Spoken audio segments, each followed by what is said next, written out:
Ata duheshin shumë dhe rilindnin në krahët e njëri tjetrit, por dashuria e tyre mori fund në mënyrën që ato nuk do ta kishin menduar asnjëherë. Po flasim për çiftin e balerinëve Enada Hoxha dhe Gerd Vaso. Pas 27 vitesh, çifti i dha fund martesës dhe Enada u shpreh se arsyeja ishte një veprim i Gerdit që nuk falej. Buri me pranë çiftit thanë se arsyeja e vërtetë e ndarjes ishte tradhtia. Gerti ishte në lidhje me shoqen e ngushtë e Enadës, kjo që i dha përfundimisht fund martesës së tyre.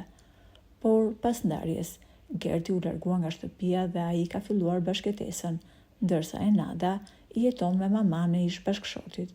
Ajo thot se ka një marrëdhënie shumë të mirë me të. Por çdo medalje ka dy anë. Kësaj here edhe Gerti ka vendosur për të folur publikisht në lidhje me arsyet që detyruan t'i jepte fund martesës. Ai tha: "Po, është e vërtet, unë Enadën e kam dashur shumë, por ne ishim shumë të kundërt.